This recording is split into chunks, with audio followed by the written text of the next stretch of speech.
So as you see already, we started recording in order not to forget, and I hope everyone is okay with that. As soon as the discussion starts, we're gonna close the recording. So this is just for our, yeah, and then we will only take notes, which we will not share at all. So we will practice Chatham House rules for you to feel safe. Wonderful, welcome everybody. My name is Hannah. I'm working for SwedBio and I will be moderating this session. But before saying anything else, I'll just hand over to Anna Patel to share some information about the interpretation. Hi everyone. So most of today's session will be in English. If anyone needs a French or Spanish, you have the small world icon at the bottom on your Zoom menu, and you can click on French or Spanish there. If you can't find your world icon at the moment, it will probably be in the More button. So have a look on there and then look for interpretation. You should be able to find that just there. We will ask everyone, if you are speaking, just to speak slowly. It just helps the interpreters make sure they don't miss anything. Thanks, Hannah. Wonderful, thank you, Anna. So I'm going to hand over directly to Africa, to Aliou, West Africa. I'm not sure which country you're in right now because I know you're in an international meeting. So we're going to hand over to Aliou Sowe, who is a member of the Gambia Fisher Folk Organization, which in turn is a member of WFF. And he's also part of the Regional Advisory Group of Africa of the Global Strategic Framework of the SSF Guidelines. And Aliou has kindly offered to share some introductory remarks to this webinar. So Aliou, you're welcome. Hope we can see you as well if you have a camera.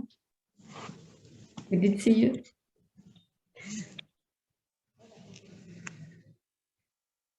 Thank you very much. And in Ghana here, we are in the afternoon, and I say good afternoon to you all. It's a pleasure to be part of this very important webinar that is linked to the ideals and the situation of the fishers, which I am part of. Like I'm introduced, I'm a member of the Gambia Fisher Folk in West Africa, and also a member of the World Fisher Forum and Fish Harvesters people, that is WFF. And at the same time, also I'm a member of the advisory group. I'm very much grateful, and I welcome all of you to this very important session in which we'll be doing some exchanges and sharing of ideas related to the agenda presented today. I just want to come back to you to say that the key agenda, which is the effects of climate change, extreme and disastrous events are felt along the fisheries supply chain. And from source to the plate. So this is very important, that both disaster and climate change affect us at this level. These effects are worsened by other factors such as pollution, coastal habitats, etc., in which we as small-scale fishers are faced. Furthermore, the Small-Scale Fisheries Guidelines, Chapter 9, Disaster Risk and Climate Change, encourage states to recognize that disasters and climate change impact small-scale fishers and marginalized communities differently. Ladies and gentlemen, during this process, the design of adaptation and mitigation strategies, policies, and plans should be guided by a human rights-based approach developed within the participation of the fishing communities, including indigenous peoples, men and women, in order to build on more resilient position. Today, that is why what we will be exploring, how small-scale fishers communities can build resilience to climate change anchored in the human rights based approach. We will also briefly analyze the outcomes of the UNFCCC COP26 and suggest possible changes in policy relevance for small-scale fisheries communities. We will furthermore also, as always, we hope for fruitful discussion to learn from each other's experiences and knowledge sharing, which is very important for us to take note. We are aware of the challenges, the difficulties that we encounter as small-scale fishers, even at the level of adaptation, at the level of mitigation, at national level, at regional level, and global level, we are faced with this situation. So today, we'll be looking forward to sharing experiences, to sharing ideas in terms of how do we help to solve some of these problems. Some of the experience, we look at the projects which has been on climate change and has some direct impact on the small scale fisheries will be looked at. We'll also be sharing ideas on actions needed to strengthen the resilience of the small scale fisheries communities, as well as in relation to climate change and disaster. Also, this meeting will further be sharing ideas on how small-scale fisheries voices can be elevated and included in relation to climate change and disaster. And this I want to bring to your attention to reflect both at national, regional, and global level. Our voices are our instruments, our voices are our code of conduct, our voices are our statutes. So we need to guide this very well. So I indulge everyone to bring in issues, bring in comments and contribution to see how best we can share some of these ideas for the next moment of this webinar. So on that note, I want to thank you very much for your attention and your logging in to participate in this process. I may not be able to be with you throughout the session, but I'll be following, hence I'm attending another international workshop here in Ghana on small-scale fisheries governance through the non-state actors, which I am representing WFF and the Africa Advisory Group. Thank you for your attention. Thank you so much, Aliou. That was very valuable and setting a good stage and framing this whole webinar for all of us. Excellent, and good luck in your meeting over there. So I see more and more people are joining. That's wonderful. I'm so glad to see many of your faces I haven't seen in a while. My name is Hanna Wetterstrand and I'm working for Swedbio, which is based at Stockholm Resilience Center at Stockholm University in Sweden. And we are an independent development program working with equitable human development and biodiversity in brief. And I will be facilitating this session today, moderating it for you. And we really wish this session, that you will reflect when listening to the presentations, that you will reflect upon your own organization's work. And in the end, we're going to have, or most of the time actually, we'll spend in breakout rooms discussing various issues in relation to climate change and disasters. So we have prepared 3 questions that were also shared briefly by Aliou. And one is where we would like you to share experiences on working with small-scale fishers related to climate change and disasters, and how you have been dealing with these issues. And then we'd like you to reflect on which actions that you see is needed to strengthen the resilience of the small-scale fishers communities. And last but not least, how you can contribute to raising the voice of the small-scale fishers communities in the different areas or surroundings where you are, maybe in policy spaces or with funders or whatever it might be. So before moving on more into the presentations, I'd like to just share some housekeeping arrangements. So we, as always, we really wish this to be a fruitful discussion where we can learn as much as possible from each other and listen to each other's perspectives. And in order for that to happen, I really like to raise these 3 aspects. And the first one is attention, where we really remind ourselves of that listening with respect and interest and fascination to one another is actually going to help a lot the one who is speaking or presenting, and helping them to think really independently and well for themselves, having someone really interested in listening to what you say. so that we all keep this in mind and as much as possible keeping our cameras on and showing that we're interested in listening to each other, especially in the breakout rooms. And so attention is the first one, and then equality, which implies that we treat each other as equal peers, basically. So just being aware of that we have different realities and backgrounds, but we're all here to contribute, which relates to the third aspect, which is diversity. And we're quite a diverse group here today, representing different stakeholders and people and organizations. So that we'd really like to encourage you to bring this listening with respect to one another and just see this divergence of thinking as something that contributes to a fruitful conversation and understanding each other's perspectives. I don't think we need to go through anything about the Zoom functions. I'd just like to mention that during the presentations, we do not use the chat, other than that we will post the small bios of the presenters there. So we keep the attention to the one who is presenting. So this is so great. I'm so glad to see so many of you here. I'm just gonna say some of your organizations and maybe you can just wave. So first we have a big group of environmental NGOs. I see WWF, Marina, hi, good to see you. And I'm seeing EDF, Peru, Samuel, Amoros, hi, good to see you.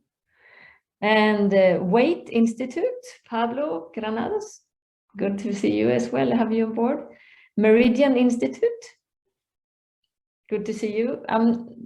You're also an environmental NGO? Sorry, So I run through Meridian, we do consulting on environmental issues. I run the Small Scale Fisheries Funders Network, and that is under the Meridian Institute umbrella. Excellent, thank you, wonderful. We have Oceana as well, good to see you again. Sonia, hi. And now you have to help me out here if there's anyone environmental NGO that I've been missing out. Alexis Reif is here from EDF as well. Good. Yes, an ECFWU, which I'm not sure what it stands for. Puja. Oh yeah, that's a member of the advisory group, right? From Asia. Are you there, Puja? Sorry, if someone knows what the abbreviation stands for, maybe you can help me out. Okay, but then we also have a group of people representing. Hello, Puja?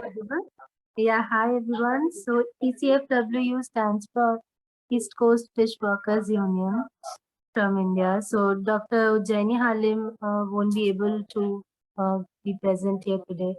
So I will be representing. Wonderful, thank you so much, Puja. Good to have you on board. And then we have also a group of people representing indigenous peoples movements, and Elder Frank Etawagishik, for instance, we have here. We're going to listen to you brief in a short while too. Hi, wonderful to have you on board. Do we have someone from ICA Consortium? Yeah, we have Vivian Solis Rivera with many hats, right? And then we have Nicole, I saw before from FAO. Maybe I'm not sure she's there anymore. Anyway, she was here in a while ago. And then do we have anyone from Oak Foundation? No, maybe not. And we have Anna Patel from Oak. Good to have you. And then, of course, we have, last but definitely not least, the one who is running this webinar is the Small Scale Fisheries Global Strategic Framework Advisory Group. So all of you who represent that, could you wave? I think it's Ravi, it's Edith Rudi, it's wonderful. Aliu as well, that we heard before, also Jones, that will present in a while. And then we have ICSF, which is one of the support organizations, Manas and Elise. Wonderful. Great. Have I missed anyone? I saw someone who did not have the name of, oh, Velia, sorry. Yeah, we have, of course, the IPC or Croce Via, which is Velia's where Velia is working. And then Swed Bio. Anyone else that I've been missing out? Just turn on your microphone and introduce yourself. Ipak, Ali Shatu. I think I'm not sure where to place you. He's from the Regional Advisory Group in Africa also, representing indigenous people, yeah. Excellent, great. So it's a big group of people and we're really looking forward to a fruitful discussion. We're going to have two brief presentations, one from Jones Thomas Spartagus and the other one from Elder Frank Atawakishi. Sorry if my pronunciation is not so good. We're going to practice Chatham House rules as we always do in these webinars, which implies for those of you who are new that you are free to use all the information from this webinar, but not stating the identity nor the affiliation of participants when they express their views. So we have agreed to record the presentation of the speakers, but then during the discussion, we will turn it off. And the video presentation will be shared on the IPC website later. So our hope is for this to allow you to feel free when you're speaking and not necessarily sharing the view of your organization, but your personal experiences as well, to encourage a free discussion. Then we move into the first presentation. Jones, are you ready? We have Jones, Thomas Spartagus. We're so glad to have you on board. Jones, he's a researcher from Thoothukudi, a coastal town of Tamil Nadu, India. And he's pursuing a doctoral research with a thesis titled Fisheries' Rights and Encounters with Disasters. So that's an excellent title for this webinar. And he's an active member in the National Fish Workers Forum of India and also a youth representative of WFFP and representing WFFP as a youth representative in the IPC Fisheries Working Group. We're so glad to have you on board, and please share your perspectives of impacts on climate change and disasters on small-scale fisheries. So you have 10 minutes. Yeah.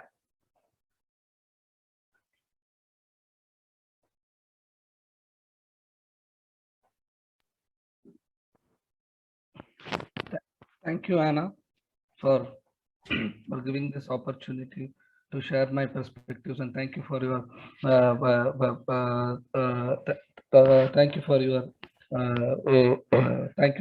introducing me to this larger forum. Thanks a lot. First of all, I'm here representing, and I will be talking about the target group is among the SSF. It is the marine capture fishers who have been marine capture. It is about the capture fishers in large, who are both in inland waters and also in the marine waters. So first of all, I start with saying that the entire ocean, the planet is 70% of the planet is surrounded by the ocean, and 70% of our oxygen comes from the ocean. But rather the general public, the general, whatever I studied in my school days, it is more about oxygen comes from the plants. So whenever there is an environmental day or something, whatever the day is, they will plant trees, but their concern towards the coast is little invisible, or that it has been little excluded. But this is the larger discourses which I studied also throughout my schoolings and through my college educations. All the environmental day will be celebrated for the coast. So the perspective is that oxygen is also the contribution of the 70% of oxygen comes from the ocean, and ocean has to be conserved, and the ocean resources, both ocean and the coastal resources, has to be conserved to the sustainability of the planet. Then comes to the, I think that the entire slide is visible. So first of all, I want to share about two things. One is that fisheries, which is the resource, and the fisher, who is the custodians of the resource. When I say fisheries, fisheries is large about the fish resources. And when I say fishers, when I talk, as I said, I will talk about the small scale capture fisheries. So they are like tortoise. They need two. One is the land to live to, and the sea, which is their way of life. So whenever we talk about rights for these people, whenever we talk about rights for the fisher people, we should talk a amphibian right, like a tortoise right. It needs two rights. One is the land right and other is the sea right. So this is largely missing in many documents. So this has to be, so this is this is how we have to see them. This is their way of life. And the other thing is that their way of life with these resources, or with these resources, it is a way of indigenous life. And their way of life is very indigenous. They are all hunters. Capture fisheries are hunters in nature, and they hunt in the sea, and they hunt in the coastal estuaries and the brackish waters and the bays. So they are basically hunters. So I will come one by one. So this right itself, a right for the fisher, is a unique matter because it is two rights. And we always say from WFFP, we are the ocean and we are the people. So that's what the perspective of ocean, fisheries and fishers. But what about the policies? The larger policies pushes on fisheries development policies. What does fisheries development policy says or conceive? It is the investment, income, employment, and the export, because they have to conserve the resource. They have to get revenue out of the resource. They need more production of the resource. So what happened? Obviously, the development, when they say that resource development, fisheries development policies, largely, it has to increase the production. So capital intensive production, which is more production driven, it is more export oriented and growth. So this is this oriented the fisheries policies. This, the other side, missed for the fisheries development. This is what they talk about fisheries development. Fisher development. Fisher development is totally different, because this is about the resource development. So globally, if you see the recent report of the SSF, globally, there is also 120 million of people who are involved in capture fisheries. 90% of them are from developing countries, and part of it is our women. Most of them, more than 50% are women involved in this sector. It is same like that hunting and gathering in the tribal communities, the indigenous communities, where women are being involved more. So, but these fisheries development policies, step by step, has dissolved the indigeneity. So now they cannot claim them in certain countries, development countries like India or Sri Lanka or Thailand. The traditional fishing communities are the indigenous seed tribes. Actually, I quote them as seed tribes. So the seed tribes cannot claim as indigenous people. So this is how the policy is, and this is how the fishers' life is. So we are talking about, and the presentation is about this 120 million of captured fisheries in the developing countries. Then coming to the climate change, scientific documents and evidence. There are more scientific documents and evidence you will come about of climate change from the IPCCs, which clearly said about the changing ocean, marine, and the ecosystem and the dependent communities' lifestyle. All the reports are in one single line, clearly says that ocean is under threat. Coastal, small island nations and developing nations are under threat. It is in the threat of submergence. But if you see, largely the debates are on 1.5 degree to 1.6 degree and the other degrees. But the special report on the ocean and cryosphere, which came in 2019, exclusive for the ocean and the cryosphere, has not much dealt in the larger forums. And when it talks about this climate change also, it clearly says that there will be conflict among these scientific evidential reports. When they talk about the dependent communities, clearly says that there will be mass relocations, there will be fish distribution, there will be ocean acidification, which will lead conflicts, which will lead relocations. But how does nations perceive this is still how does the nation, other states, react to this evidential reports is still it's a minimalistic approach, and it is still under it has to be debated. But when it is not debated, when it is not debated, climate change itself is not largely debated within the states. I'm saying within the developing states. If it is discussed also, it doesn't talks about the fisheries perspective.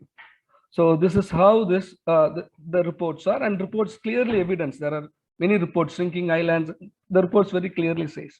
And the recent report also, if you clearly sees that, the recent report which IPCC, it clearly says that the human influence has warmed the climate in the past 2000 years, which means the development policies taught by the human development policies as human development policies has led to this warmer. It contributed to. That's how we understand that, because it's a human influence. Then there is a problem about our development policies. What is development and how we are taking development? So this report, the recent report, clearly evident this. So how does this climate change policies are largely seen? I'm taking the example of India. I largely take examples from India and my own experiences. So when it talks about climate change and when it talks about fisheries, they talk about marine protected areas and conservation reserves. So recently, India in the second Binamale update report from the Ministry of it comes under Ministry of Forest. So here also we should understand that when coastal lands and the coastal, if there is a mangrove, it comes under Forest Department.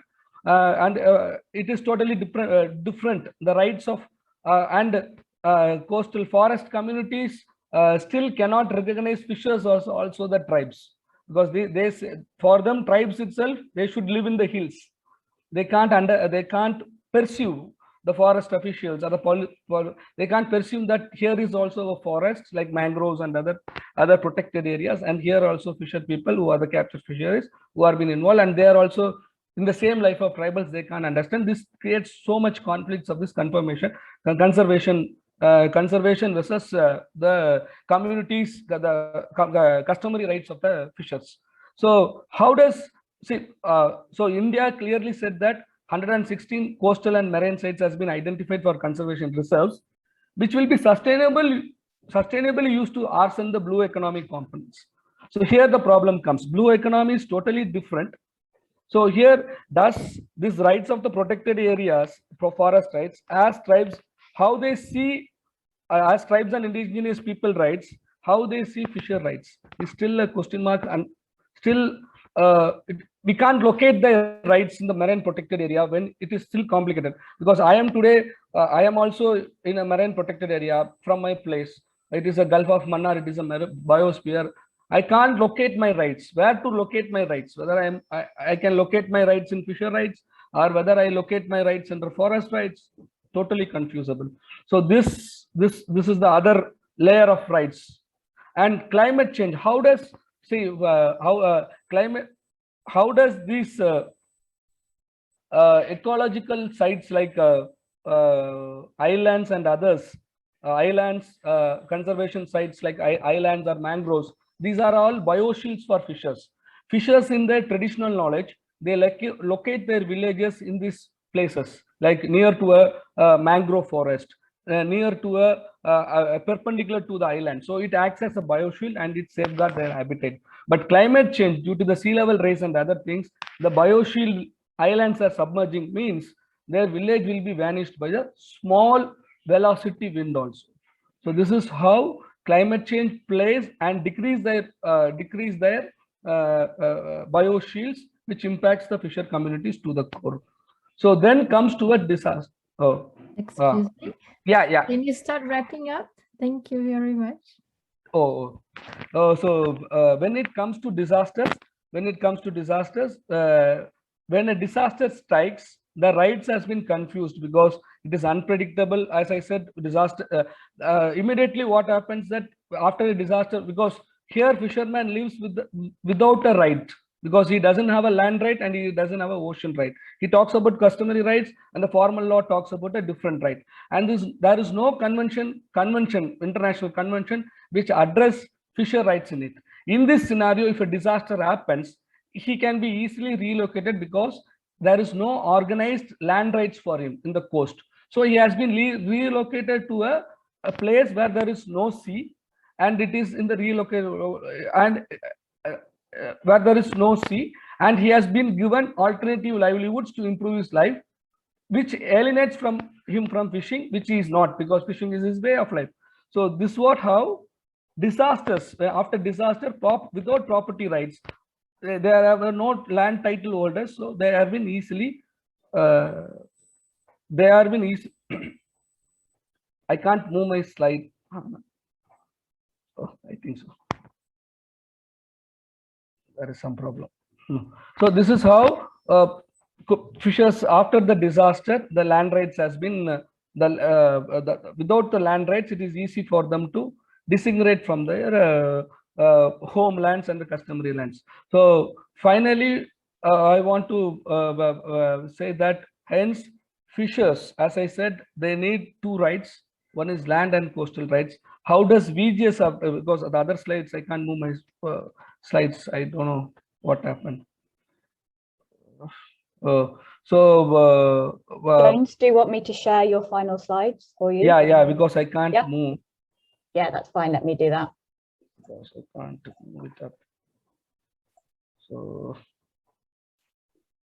okay. So locating my rights, it is in the VGF. VGF is the only voluntary tool which gains my rights, locating my fisher rights. So in that in the VGF tool, it is very clear to give us the customary rights over the resources which has been deprived. And also VGF clearly says that it is for the capture fisheries. And VGF sees the nation development projects as a great threat to their to the rights of the fishers, the national development policy. And when it comes to the fisher well-being also, VGF says that they are located in a very remote places and in a very immediate races, hence their rights of the human rights. There is a huge violations of human rights because they access to the civil, political or social rights is also a very different, it is very alienated to them. So again, I am coming to the recommendations of the VGF, which is dealt in the chapter 9, disaster and climate change. It clearly says that they often lack clear recognized property rights to the land and the resources. The resources is the coastal and the ocean resources, which they depend upon. So we have to see that climate change. As a fisherman, I am impacted by the climate change to the core. Say example, I can't, because my way of life is predicting the wave water currents and the wind currents, which is totally crisis because of the climate crisis. So I can't predict my oceans. So I am investing more on my nets because I don't know which wind is blowing and how to catch my fish. So climate change makes me to invest more. So I am affected by this. Then to the core, if a disaster happens, the ultimate of disaster happens, I've been thrown off from my fishing practices, and as an alternative livelihood, I have been given a humanitarian, that is human rights and humanitarian. So humanitarian standards they are trying to provide as a livelihood. So this is how we are being in capture fisheries, life and livelihood has been invisibilized. So their rights are being invisibilized. I am saying that invisible boundaries is that unclassed boundaries, which is in the sea. There is no boundaries. We can't see that. It is invisible. Our rights are invisible. We are invisible. And disasters and climate change becomes a catalyst because we are being relocated to a different place. So totally we will be invisibilized. So to come together, we have to argue for recognition of our rights, representation and distribution of our resources to us, which will make sustainable the communities living in the coast. This is what I have to state. We are, as I said from the beginning, we are the ocean and we are the people. Disasters and climate change, and we are the immediate victim of the climate change, because I said COP26 is happening, and we are in the field working with the coastal communities because all their lands has been flooded. Their lands has been flooded. There is no fishing jobs due to the climate change and disasters. To the disasters today, fishermen are going to fish only 100 days per year out of 335 days. So this is how the challenges that we are facing, and we are being invisibilized. So it has to we have to make them visibilized. We have to argue for the rights on both land and ocean. Thank you. Thank you so much, Jones. Wonderful presentation and really encouraging, and I think opening up the eyes for all of us to these issues that the capture fishers and fisheries is faced by. I'll move straight away into the next presentation by Elder Frank Attawageshik. And he's a member of IITC, which is the International Indian Treaty Council, which is a part of the advisory group. So he himself is not a member of the advisory group, but he is a member of IITC. And we're so glad to have you on board. Elder Frank has served in tribal elected offices for 16 years, 14 as a tribal chairman of the Little Traverse Bay bands of Ottawa Indians in Harbor Springs, Michigan. And during his tenure as a tribal chairman, he was instrumental in adoption of the tribal and First Nations Great Lakes Water Accord in 2004, and also the United League of Indigenous Nations Treaty in 2007. And recently he was appointed Tribal Court Appellate Justice for his tribe. And internationally, he has represented the National Congress of American Indians at several meetings of the United Nations Framework Convention on Climate Change, and most lately now in Glasgow. So we're looking very much forward to hearing more from you, Frank, who will share more of the perspectives from Indigenous peoples. And I'm not sure if you have a presentation to share or if you just like to speak, but the floor is yours. You also have 10 minutes. Well, thank you. I don't have slides, so I'm going to create pictures in people's minds. I guess the thing for us is I'm speaking from the perspective of freshwater fisheries in the Great Lakes region of North America, which is what I'm very familiar with. I've also been working, as you mentioned, with the Indigenous Caucus at the World Intellectual Properties Organization and at the COPs ever since Paris, and working on participation of Indigenous nations at the United Nations. So I've had a fair amount of international experience, but I can speak strongly to what I'm very familiar with here. When my ancestors reserved fishing rights here in the treaties that we signed with the United States, and there were treaties as well signed by First Nations in Canada, all surrounding the Great Lakes. But in those treaties, when we reserved rights, we weren't thinking of it as property. We didn't look out at the water and say, those are our fish. Rather, we reserved the right to fish. And what that meant is we reserved the right to sing for the fish, to dance for the fish, to pray for the fish, to catch and eat the fish, to have a relationship with the fish. So what we were really reserving was a relationship with fish, not as property, because we didn't think of that as property, but we thought of it in this way. So this is it's a fundamental way of looking at the world that we preserved in treaties between ourselves and the United States, and likewise between our nations and Great Britain and others previous to the United States. It's important to understand that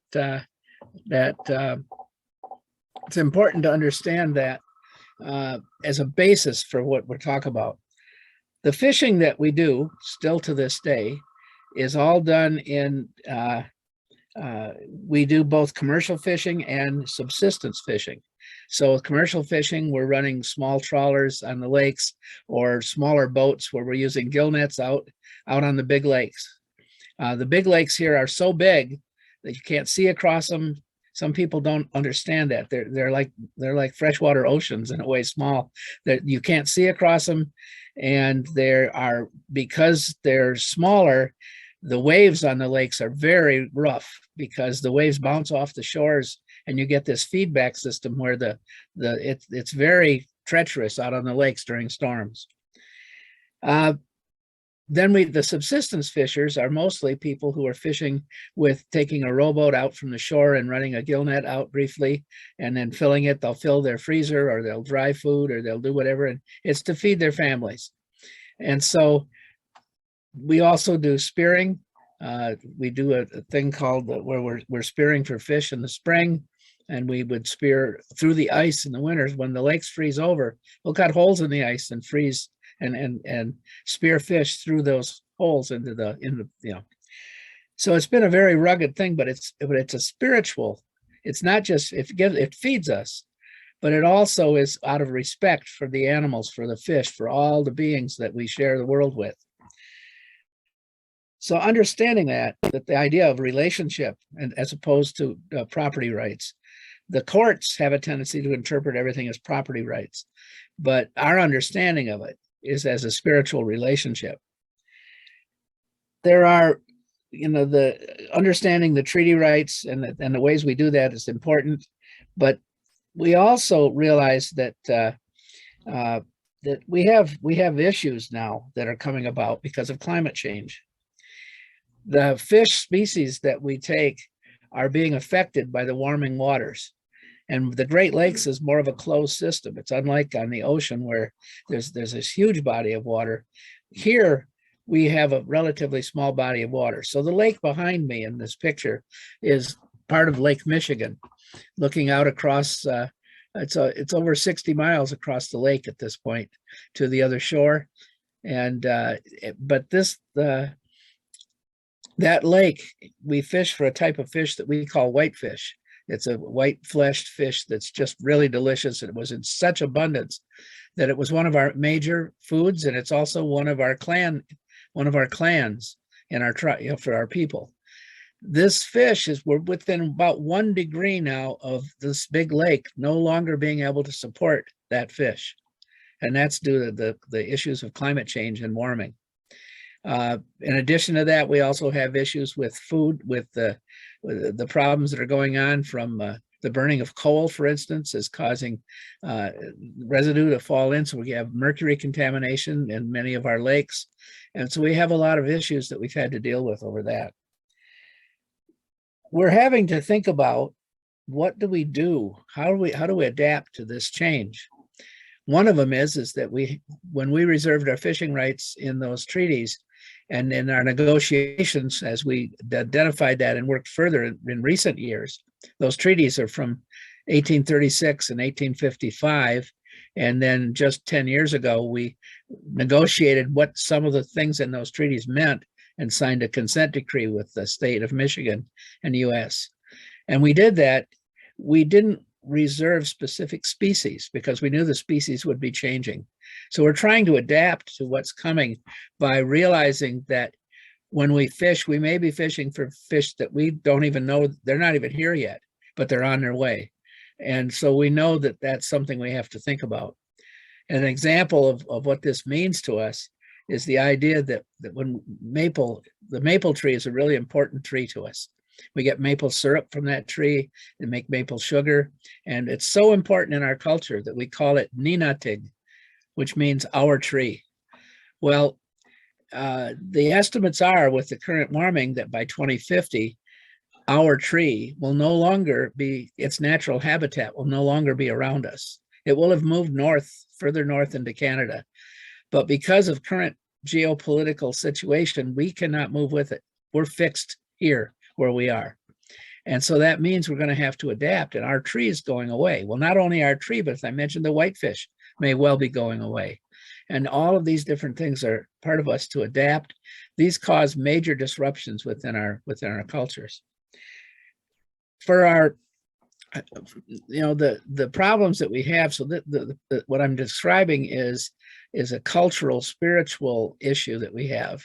It's also, there are also the issues in the courts because how we actually exercise the rights that we have.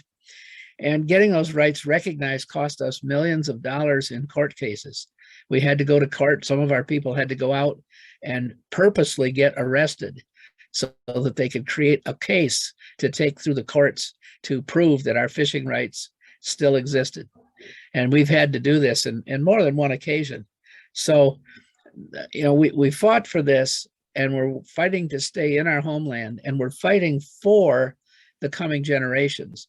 So our goals are that 7 generations from now, our descendants will be able to catch and eat fish in our area. And that means that we have to work diligently on the habitat, and we also have to work on just making sure that there are enough fish out there to protect. So we can't protect our fish without protecting everyone's fish. We can't protect the environment without protecting everyone's environment. So these are the kind of things that we work on. I as mentioned, I attended COP 26. where I was working on behalf of the National Congress of American Indians and IIGC and the United Tribes of Michigan that I'm the executive director for. And while there, we were working on all of the different provisions that would help give us the tools we need to protect the environment here, to protect our way of life, and to protect for those coming generations. And the idea that every one of us here is somebody's 7th generation, and we're working for 7 generations from now. So the point of where we're at right now is we're working on trying to carry through the fight that we're taking to protect the environment, protect the water, to deal with the disasters that are happening when the storms are more intense, when there's more runoff that's causing the streams and the areas where the fish are spawning are getting polluted with runoff, with silt and everything from all the more intense storms that we're having. All of these things, climate change is a real problem for us in so many different ways that it's almost too much to sum up in 10 minutes. So I'm going to just try to end it there. I'm certainly going to be able to answer questions and deal with things as we go along.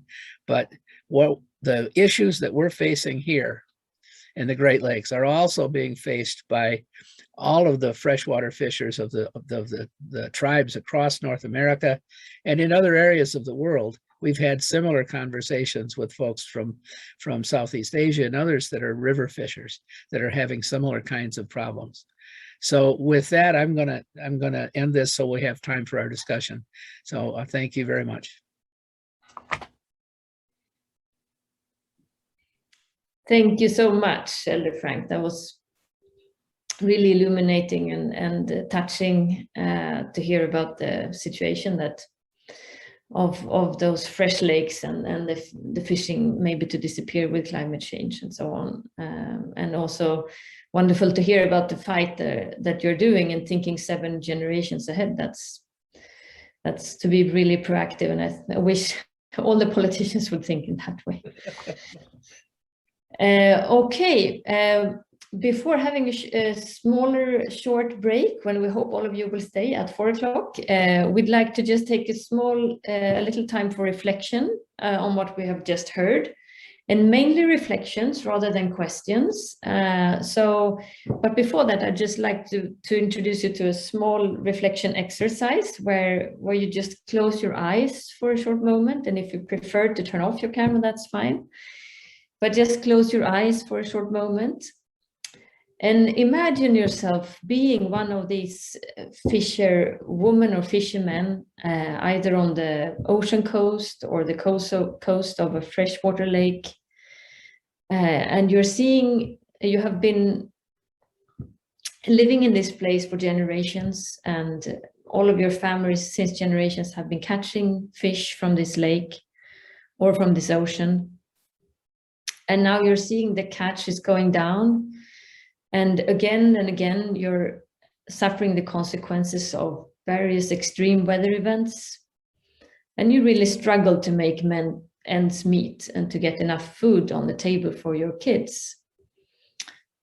And you might be, there might be projects coming in or different organizations coming in to support you, but very few really understand the situation that you're in and your experience.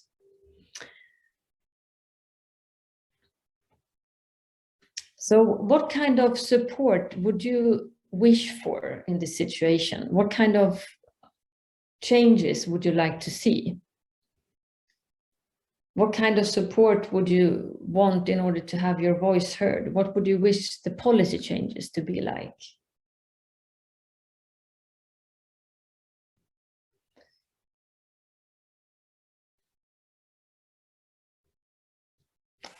And then briefly in your own time, moving back again to your own body and to this virtual Zoom space that we have together here today.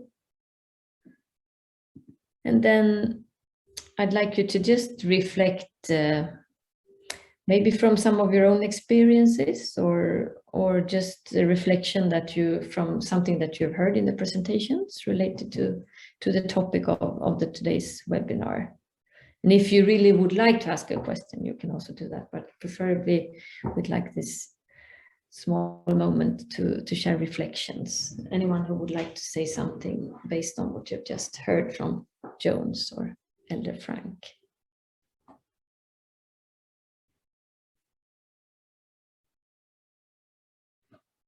You can just either unmute yourself and speak directly or raise your small hand in the... I think I see Ravi there and then Vivian. So Ravi, you're welcome. You're muted now. Good morning, good evening, good night to everyone. Last month in one of the area where we work, one small-scale fishery family, her husband died because of disaster. But we are not able to really get the right for them to get compensation or assistance from any of the government because they are not included in the statistic as small-scale fishers.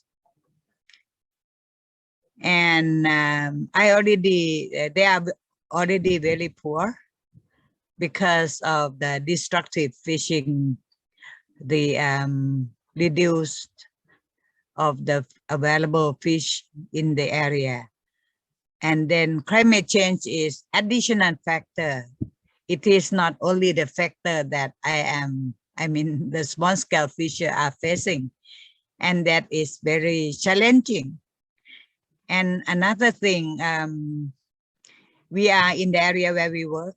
The government is now trying to sell the mangrove for red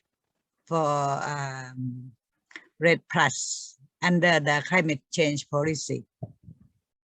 And then we wonder, we are discussing, so I am part of the movement, whether we would be able to access to the mangrove area where it is clearly the area where they keep the biodiversity of our coastal ecosystem. And when the government sell that area, having the privateer come in, that would be the challenging issue we are facing. And more than that, in the area where we work, the government also announced as the Marine National Park. And it means that we are limited to use and to access to the resources where we used to fish. And that is a situation we are facing. So for me,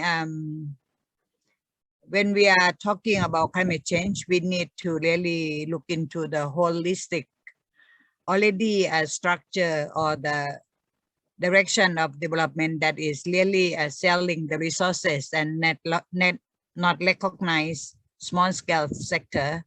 That's why it is very necessary that we have to hold even more hand to change the policy, to be included in the statistic, to really hold government accountable. But at the same time, we have to exercise among ourselves to look after the resources and then addressing the IUU issues. So I think that would be my reflection. Thank you. Wonderful. Thank you so much, Ravi. So we take another 2 people. And if someone would like to share, if you've been to Glasgow or followed the COP26 from a small-scale fisher's perspective and would like to add something on that topic, that's also really relevant and interesting. Vivian, you... Yes, thank you to John and Elder Frank for their knowledge and sharing of that knowledge with us. I think it has been very important. I'm very, very interested in that difference between the development policies and for fishing and the development policies for fishers that I think explains quite a bit our reluctance to accept blue economy as the way forward and how this is really affecting, because it doesn't rescue that relationship so closely and good explained by Elder Frank. I wanted to add that we have been visiting some of the frontier Nove Bouglé populations between Costa Rica and Panama. And they basically survived out of lobster. They eat lobster for living. They also have some part of that for commercial.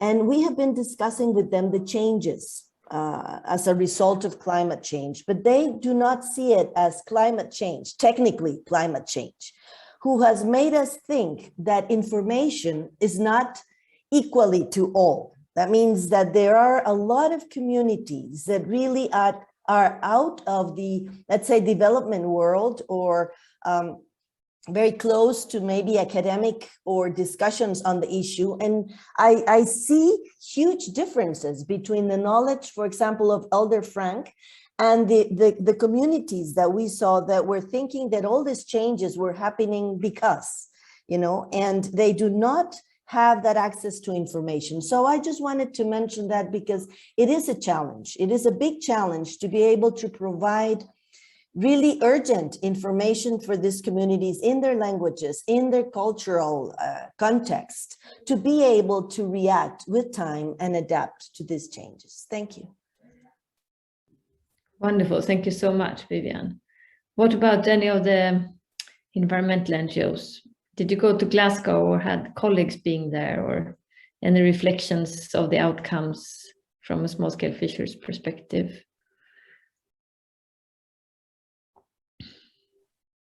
I can take the floor. Yes, please. And I'm sorry, I was trying to write in the chat because I have to leave early. I'm really sorry because it was really interesting, and actually I would like to thank the speakers before. It was really awakening also the type of messages that arrives. And coming back from this, I didn't participate to the COP, but of course my colleagues were there, and the results are very, very, very far from what it is needed in the ground, what it is needed to address these issues that have been raised so far. Solutions are there. There are solutions to implement the SSF guidelines, the different approaches. We need to accelerate. We need to strengthen forces all among the different organizations and different type of stakeholders that are that are working on to address those issues, scientists, development NGOs, and together with the environmental NGOs, and trying to combine the different approaches. And yeah, this is my, just a small reflection on this, and I'm really looking forward to to hear more from the outcome of this final series of the webinars. And thank you. Thank you so much, Marina. That's valuable comments. Then I'd just like to mention already before you leave that we're planning another one on the issue of 30 by 30 on the 9th of February. So you can put that in your calendars directly. We also have Edith Rudit. Please, the floor is yours. Thank you, Hannah. And may I join my colleagues also to thanking Ian Jones, Elder Frank, and Aliu for their previous presentations. I've been reflecting on the questions that you threw to us as well. And I'm wondering if I can share something just for a minute. If I can share my screen, just want to show you this picture. Can